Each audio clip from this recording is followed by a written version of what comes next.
Uttarayan police station વિસ્તારમાં જિજ્ઞેશભાઈ નામના એક વ્યક્તિની મિસિંગ કમ્પ્લેન્ટ દાખલ કરવામાં આવેલી.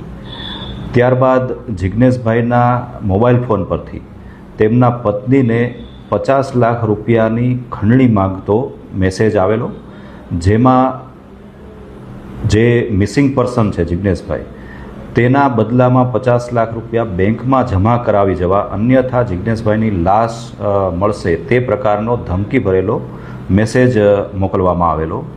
ઘટનાની ગંભીરતાને ધ્યાનમાં લઈ તાત્કાલિક ઉત્તરાયણ પોલીસ ડી સ્ટાફ સહિતની તમામ ટીમો કામે લાગી ગયેલ અને ટેકનિકલ ઇન્ટેલિજન્સ તેમજ હ્યુમન ઇન્ટેલિજન્સના આધારે જે મેસેજ છે એ મેસેજ કરનાર વ્યક્તિ ઉજ્જૈન પાસે મધ્યપ્રદેશ ખાતે હોવાનું જાણવા મળેલું અને તાત્કાલિક ટીમો બનાવી ઉજ્જૈન ખાતે રવાના કરવામાં આવેલ. આ સાથે જ હ્યુમન નેટવર્ક અને ટેકનિકલ સર્વેલન્સનો ઉપયોગ પણ કરવામાં આવેલો. ત્યારબાદ એક વધારાનો વિડીયો જિજ્ઞેશભાઈના મોબાઈલ પરથી રિફ્લેક્ટ થયેલો, જેમાં તેને બાંધેલી હાલતમાં હોવાનું અને તાત્કાલિક પૈસા જમા કરાવવા બાબતની ધમકી આપવામાં આવેલી.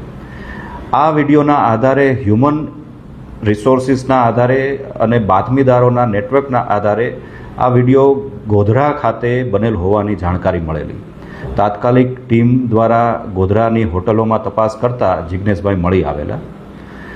તેની પૂછપરછ કરતાં જાણવા મળેલું કે તેઓ પોતે 50 થી 60 લાખ રૂપિયા સ્ટોક માર્કેટમાં ઓપ્શન ટ્રેડિંગમાં ગુમાવી ચૂકેલા અને તેને કારણે પોતે ખૂબ ખોટમાં ગયેલ હોવાથી પરિવારજનો અને અન્ય સગાવાલાઓ તેઓને મદદ કરે તેવા હેતુથી ખોટી રીતે આ પ્રકારના મેસેજ કરી પોતાનું અપહરણ થયાનું નાટક ઊભું કરેલું.